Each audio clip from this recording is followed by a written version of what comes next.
Hey guys, Garney here. Hopefully you're doing well. Hey, everyone in Florida, I want to share some tips with you about staying connected while you're there. Stay safe, stay dry. I know Matthew's about to hit ground out there here really soon, so I've got family in Florida, so they've been on my mind. But hey, look, if you're new to Florida and it's a heavy rainstorm in your area and it floods in your area, get the heck out. Just be safe, guys. Just get out and get out safely. First of all, I want to give credit first to Carm Perez. I follow her on Google Plus. She's been a big contributor out there. She keeps us up to date with newest technologies. She's a T-Mobile rep, so she's always getting new phones, new technologies that are out there. So it's always good to hear from her or see her posts. But she posted something yesterday which I thought was phenomenally helpful. I wish I would have thought about this myself, but give all credit to her. First and foremost, there's 3 tips that she gives about staying connected while the storm's going along. And the reason being is that you don't know if your cellular or data networks are going to be up and running. You just don't know. But there are some things that you can do just in case to help you out and keep yourself, quote, prepared.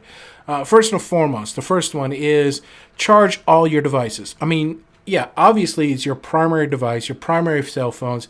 You want them charged. Well, guess what? Here's an old Moto G, 3rd generation, that's been sitting in my drawer in my house, and I haven't used it in over a year. And you know what? This thing still works for, guess what? Let me pull this down here to show you. Let me get out of the focus for me. There it is, right there, guys. Emergency calls only. Yeah, just because it doesn't have a SIM card, it can still make emergency calls. That's the reason why we recommend you taking all your old phones and charging them. Yeah, even the ones with cracked screens. The one that's sitting in your drawer, the Apple, the iPhone, even the iPhone 4. Guys, take the old ones out and get them charged. And trust me, if the power goes out completely and you're left high and dry and you need to make an emergency call, at least you have an old one sitting there with a charger that can make emergency calls for you.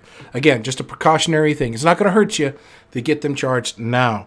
The second thing I would do is talk about external battery chargers. Remember those chargers that we talk about running around with Pokemon, getting, extra battery and things like that? Well, this is my RAV Power one, and, it shows that it's got full charge on there. Yep, full charged.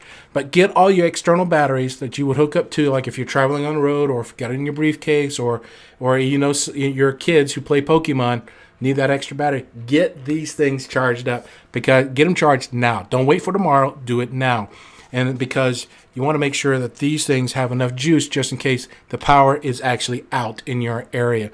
The third thing that we recommend is moving your primary daily driver phone from 4G or LTE down to 2G and things like that, 2G or edge networks. The reason why is that because it's an older, obviously slower network, but the key thing here is voice communication and text communication. It's those lines are usually less cluttered, and basically they're almost, how should I say, I won't say guaranteed, but they're the lowest common denominator when it comes to the carriers to get communications across. So if there's 2G networks in the environment, great. Sometimes 2G works and 4G does not. So I just wanted to make sure, if you don't know how to do that, guys, let me pull up this old Motorola and show you from there. So I'm going to go into, let me get here. So you go down into, oh, it's blurred out. There it is. You go down, pull down even further. You see that little cog wheel up top? Whoops. See that little wheel? I'm going to click on that, and that's going to take me into settings. You see that? And you see down here where it says more. Click on more. I'm doing this through this, and it should say cellular networks. Right?